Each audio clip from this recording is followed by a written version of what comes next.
के 75 साल के पार्लिमानी सफर की तकमील पर हम बहस कर रहे हैं। मैं सबसे पहले अपनी जानिब से खराज अकीदत पेश करना चाहूँगा मौलाना हिफ्जुर रहमान साहब को, जो पहली और दूसरी पार्लियामेंट के मेंबर थे, मेरे कायद सालार मिल्लत सलाहुद्दीन ओवैसी को, सुलेमान सेठ साहब को और मौलाना बनात वाला साहब को।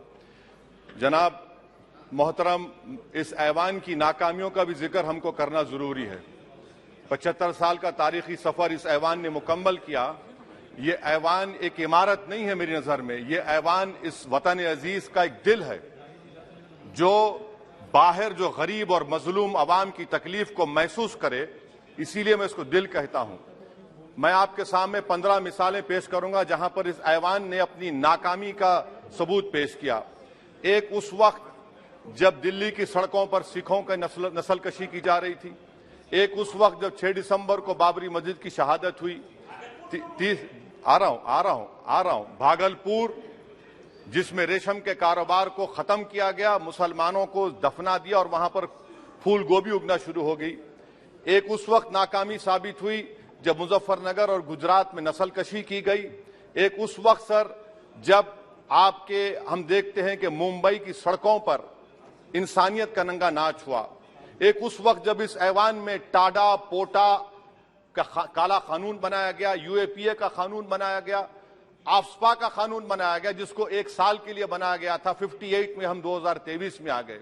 एक उस वक्त नाकामी साबित हुई जनाब, जब हम देख रहे हैं कि आज ये जो दिल है, भारत का दिल है, हिंदुस्तान का, इंडिया का दिल है, आज गरीबों में, मजलूमों में, मुसलमानों में, कश्मीर की आवाम में, दलितों में, आदिवासियों में इस ऐवान की मोहब्बत और एतमाद खत्म हो रहा है, कम हो रहा है। इसीलिए जनता सड़कों पर आकर एहतजाज कर रही है, क्योंकि उनको लग रहा है कि ये इमारत बन चुकी है, हमारा दिल नहीं है। चाहे CAA का प्रोटेस्ट हो, चाहे किसानों का प्रोटेस्ट हो, चाहे शेड्यूल कास्ट के रिजर्वेशन का मसला हो। इसीलिए मैं आपके जरिए हम तमाम को मुतनब्बे करना चाह रहा हूं कि अगर हम रोडों पर इंसाफ करना जनता को अलाउ करेंगे, इस ऐवान को दिल नहीं रखेंगे, तो याद रखिए ये हमारी पार्लियामानी जमहूरियत के लिए बड़ा नुकसानदेह साबित होगा। और नुकसानदेह इसलिए भी होगा कि क्या हमको अपने ख्वाब गफलत से, अपनी जिम्मेदारियों से निभाने के लिए क्या भगत सिंह को आके बैठना पड़ेगा ऊपर कि देखो तुमने 75 साल में कैसा कानून बनाया और किसको कहां तक पहुंचा दिया। स्पीकर जनाब, इसीलिए मैं कह रहा हूं कि हम तमाम को अपनी जिम्मेदारियों को निभाना पड़ेगा। ये इमारतें ईंट से बनी हुई जरूर हैं, मगर ये इस इमारत में दिल है। इस इमारत को दिल के तौर पर बरकरार रखना पड़ेगा। स्पीकर सर, एक और मिसाल दे रहा हूं जहां पर इस ऐवान की नाकामी है। सर, अब तक लोकसभा के कितने 899 मेंबर कामयाब हुए।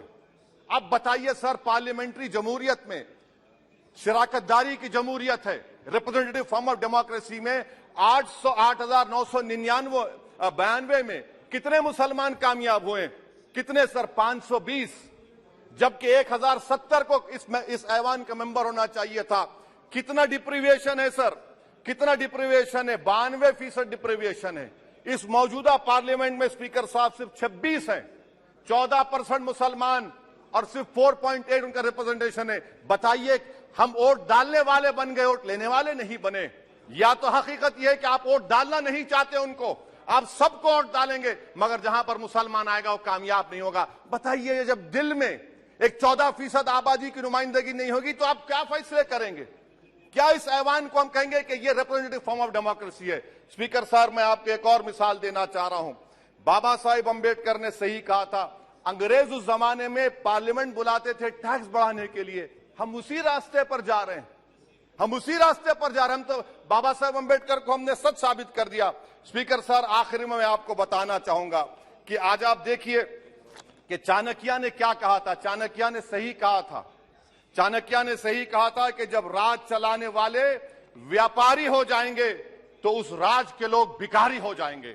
आज ये वक्त आ चुका है सर, आज ये वक्त आ चुका है कि क्या first pass the post system इस देश के लिए सही है, या फिर हम प्रोपोर्शनल फॉर्म ऑफ रिप्रेजेंटेशन को फॉलो करेंगे।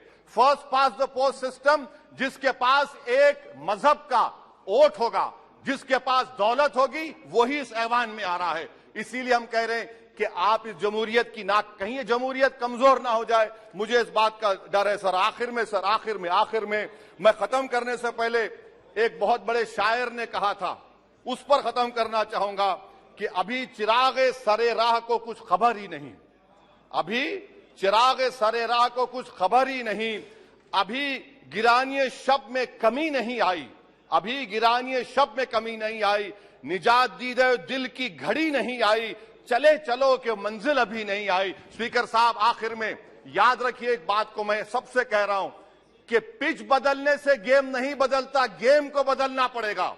आप पिच बदल रहे हैं, वरना याद रखिए जब तक हम अपने जमहूरी उसूलों पर, रूल ऑफ लॉ पर, संविधान पर अटूट अमल नहीं करेंगे, वरना याद रखिए कहीं नई इमारत भी हिटलर की राइक्सटैग की इमारत ना साबित हो जाए।